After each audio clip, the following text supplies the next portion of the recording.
Think of the most memorable leaders you've ever worked for. Who pops to your mind? Usually when I ask that question, there's two types of leaders that come to the forefront. First, there's the leaders that you loved.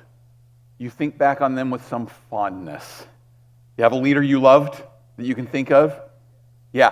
The other side of that is the leader you left. Now, maybe you didn't actually leave them, but you wished that you had or wished that you could have in that moment. Or maybe you just emotionally left them. And when you think about that person, it's usually with a little bit of trauma. So what's the difference? What's the difference between that leader you loved and the leader you left? Think about the characteristics that define those two types of people. Usually when I talk to people about the leaders they love, they tell me that they listened to me. They helped me expand my career. They cared about the team. They gave credit to the team. They told me what I was doing wrong, but they did it in a way that helped me grow. That sound about right for the leaders you loved? How about the leaders you left? What comes to mind when you think about those leaders? Usually it's the polar opposite. They didn't listen to me. They cared more about themselves than the team. They criticized rather than helped me grow. They took credit themselves for what the team did. That sound about right for those leaders? Think about what we just discussed on both of those lists. Those have nothing to do with how well that person understands their job. They probably knew the company and the industry fairly well on both sides of that equation. But what makes the difference between the leader you love and the leader you left? It's how they treat people. The leader you love is leading like a person. The leader you left is leading like a position. Let me define that difference with a personal experience that I had several years ago. I was working for a small software company, about 30 people, managing marketing communications. I had just written the press release about the latest version of our flagship product. Took it through the approval process. The last person on that was our CEO, Mitch. Took the press release to him. He reviewed it. He calls me in and says, "It's missing this one key feature." And he describes to me this piece of technology that I'd never heard of. And I wondered why nobody else had brought this up. And I thought, okay, that's fine. Took him at his word, wrote it down, created a paragraph, put it in the press release. He approved it. Well, just to make sure I had the technology right, I went back to the chief technology officer who had previously seen the press release and said, "I just wanted you to review this paragraph." He looks at it. The first comment he makes is, "Why is this in there?" I said, "Well, Mitch said it needed to be included." He shakes his head and he says, "No, it is not in this version of the product. We're hoping to develop it for the next version. We're not even sure we can do it." So, okay, simple misunderstanding. So I go back to Mitch and I say, "Hey, Mitch, I just heard that it's not in this version of the product, so I'm going to have to take that feature out." His response to me was, "Yeah, I know, just make it defensible." I wasn't even sure what that meant, and so I asked for clarification. He said, "Just write it in a way that if anybody questions us on it, we can tell them that what we meant was it's in the next version." Basically, he's asking me to lie in a press release. I told him I was uncomfortable with that, and I thought it could create some problems. This is where that conversation fundamentally changed. At that moment, he stood up from his desk, he pointed his finger at me, and he said, "Look, you work for me. I sign your paycheck. That means you do what I tell you to do." And he sat back down. I stood there for a moment in dumb silence, hoping that he would re-engage in this conversation, and when he didn't, I just went back to my office. Well, in that moment where he stood up and pointed his finger, that conversation stopped being between two people. It was no longer Mark talking to Mitch. It started being between two positions, the CEO and the marketing manager. That's what I mean by leading like a position rather than like a person. Now, I want to make something exceptionally clear about this example. Mitch was not a terrible human being. He had a loving family. He was respected in the community. He and I had other conversations that were fantastic, open conversations. But in difficult moments, he tended to lean heavily on his position authority. He raised his voice. He pointed his finger. He made demands, sometimes even called people names. That's leading like a position. So he's not a bad person. Why did he go there?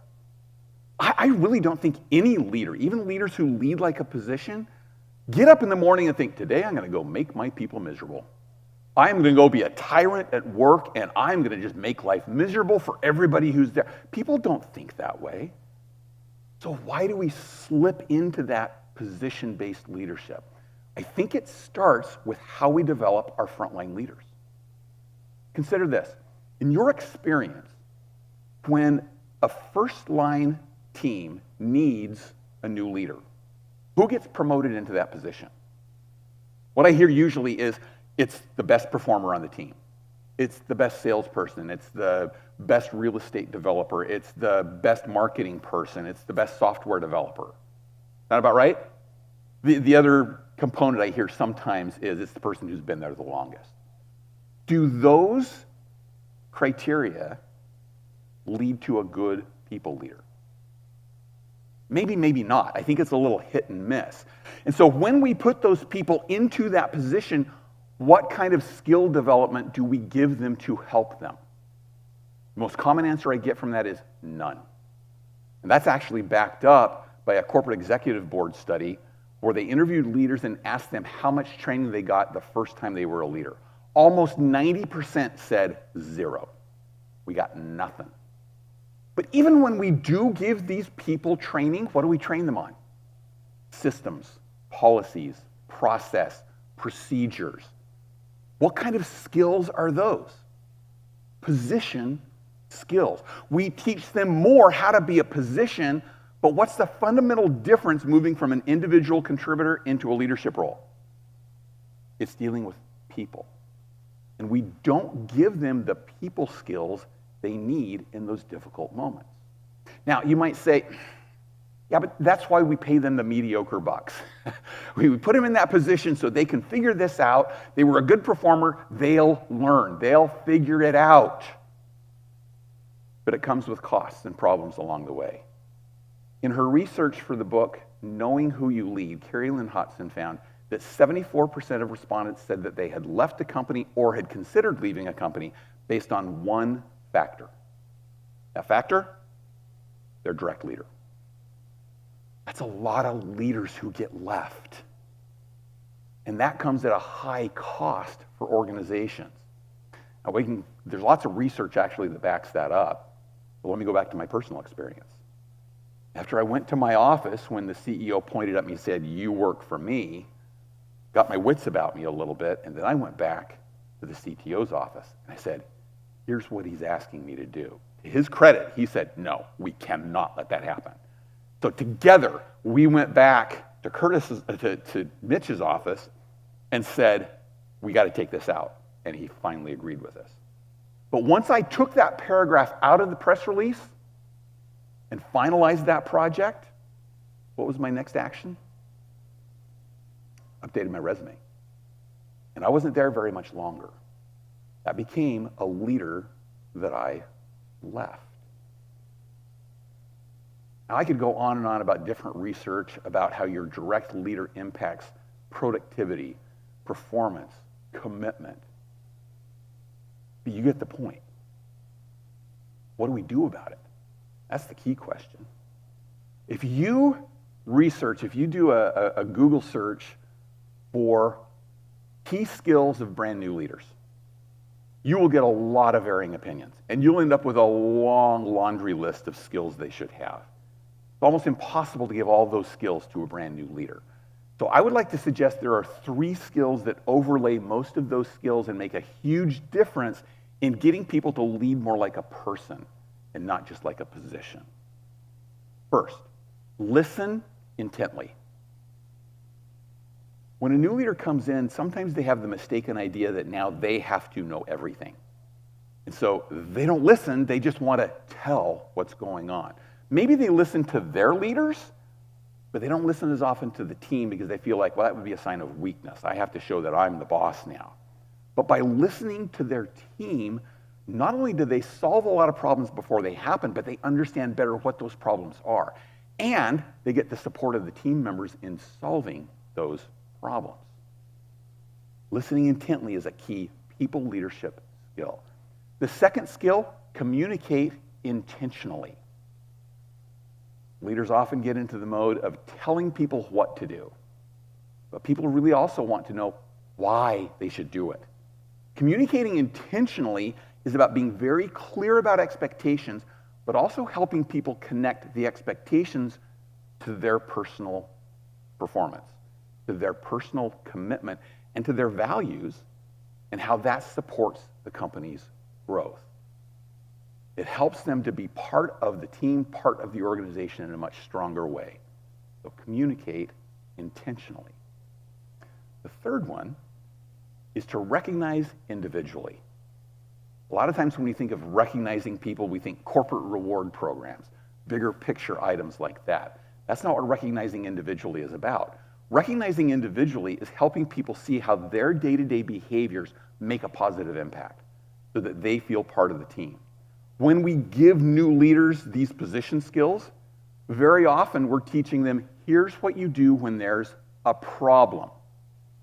If performance is low, this is what you do to manage it. This is what you do to bring the performance up. This is what you do to maybe put somebody on a performance plan or eventually exit them from the organization.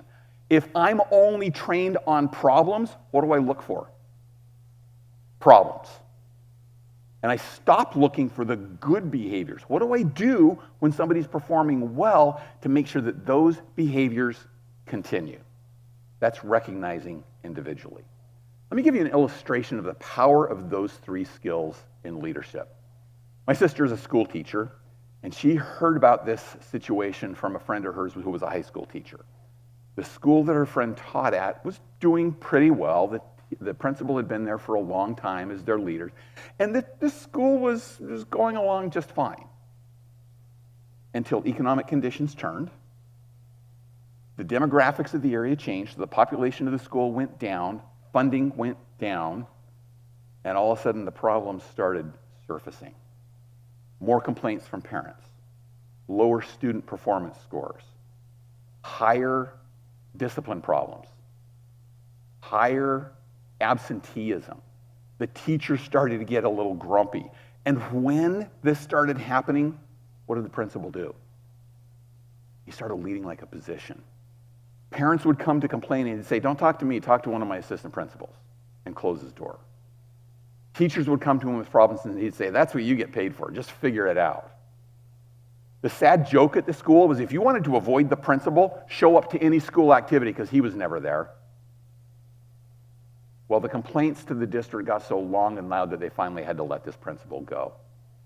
And just as a stopgap, they asked one of the coaches if he would step in as an interim principal, primarily because the coach was during his off season. Well, this coach didn't know how to be a principal. But what did he know? How to coach. And so what did he do? First, he started showing up. He went to every school event that he could possibly get to. Not just the sports, but to theater, to music, to debate. All of the events, he was there. He was present. He was in the halls between classes, talking to the students, giving them high fives when they were doing the right behaviors, helping them understand what the behaviors were that he expected now as the principal. He got to school early and went to the teachers' classrooms and talked to them and asked what was going on, asked how he could help. He opened the door to parents and started listening to them, even reached out to some of the more vocally negative parents to see what their concerns were. And by listening intently, he was able to find simple little changes that he could make. And as he made those changes, he let people know, I am making this change because of what I heard from you. And he made that connection for people so they could see that they were actually contributing to the solution. And then he watched for the behaviors that were going to lead to the best outcomes and publicly and privately praised people for those behaviors. Even when they didn't immediately produce an outcome, he let them know that he appreciated the effort they were putting in. Within a fairly short period of time, everything changed at that school. Teachers who had planned to leave decided to stay. Parent complaints went down. Attendance went up. Discipline problems went down. Why? Because this interim principal knew how to lead like a person. Leading like a person and not like a position takes a shift in the way that we think about leadership. When we lead like a position, often we will see a leadership challenge and say, I got to get through this. If I was asked to ask you to walk through this piece of paper, you might look at that and go, that's kind of impossible. I don't think that I could do that. But maybe you'll just jump in and say, well, I'm going to find a way. I'm going to dig in here with all my great personal skills, my leadership skills that I got, my position skills, and I'm going to tear into this problem, and I'm going to find an opening here that maybe we can get through. I'm going to cast that part aside, and I'm going to create this opening here to say, well, okay, maybe I can get through, maybe I'll get through it, but it might cause some problems along the way too. Leave some collateral damage. When people know how to lead like a person, leadership challenges look different because it's not just a challenge of the moment, of what's happening right now. It's an overall leadership challenge that we're going to address by creating stronger teams along the way. And so we are very intentional about how we're leading and including other people in that day-to-day process. It's not about just, I'm going to attack this problem that's right here in front of me. It's about building a team where we can attack problems together. They listen intently, really understanding what people are saying to them, and helping them be part of the solution and part of identifying what the key problems are. Then they communicate very intentionally, helping people understand not just what to do, but also be clear about why they need to do it and how that impacts them personally, as well as how it impacts the organization. They recognize people individually. They call out the specific behaviors that are leading to the success of the organization. When they do that, they find that they have an engaged team who is there to help them in addressing these leadership challenges. And then all of a sudden, getting through that leadership challenge looks fundamentally different than it did before. And it opens a path that I can actually get through this challenge without creating the kinds of problems that come when I'm leading like a position. I can get through that and not have the problems that are leaving in my wake. Leading like a person is not just about elevating the people who work for you. It's about laying a foundation for a legacy of positive performance that will last a long time. It's about creating more of the leaders we love and fewer of the leaders that we leave. So will you join me in helping, especially with those first-line leaders, to teach them to listen intently, communicate intentionally, and recognize individually, so that we have more leaders who lead like a person and not like a position.